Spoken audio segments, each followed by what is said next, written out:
हा रामकृष्ण हरी राम एकदा बोल रामकृष्ण पुढे पुढे माझी ताई पुढे हा बोल रामकृष्ण हरी रामकृष्ण हरी. आपली मुंबई ते पंढरपूर पायी श्री संत रोहिदास दिंडी क्रमांक 24 ह्या आळंदीच्या इंद्रायणी नगर कमानीच्याच डाव्या बाजूला समर्थ मेडिकल आहे.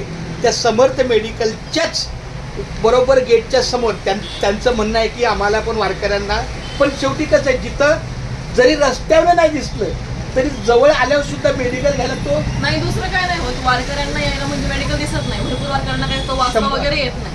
तर मग ते डायरेक्ट येतात ना, मग त्यांना फक्त जागा असली पाहिजे. 100% चालते. खूप नाही नाही चालेल पण कसं असतं जर सगळ्यांनीच अशा पद्धतीचं नियोजन केलं तर आम्हाला थारच नाही. मग असं म्हणायचं की आता आपल्या आनंदीवारी पण करावी. वारी पण नका करू तुम्ही, फक्त दुसरं काय नाही. आम्ही पण वारकऱ्यांसाठीच हे करतोय. चालते वारीमध्ये तुम्हाला पण प्रॉब्लेम होता चालतंय. वगैरे भेटला पाहिजे उद्या ना. दुसऱ्याची गाडी आहे त्यांना सांगायचं आपली मुंबईची ती गाडी येणार आहे, मुंबई ते पंढरपूर दिल्ली एवढं फक्त लक्षात ठेवा. नाही, मी जास्त नसते. जर दुसरी फार्मसिस्ट असेल तर तरी पण सांगा बघा आपली मुंबई ते पंढरपूर दिल्ली फक्त आमच्या कस्टमरला यायला जागा 100% रामकृष्ण हरी बोल रामकृष्ण हरी. रामकृष्ण हरी.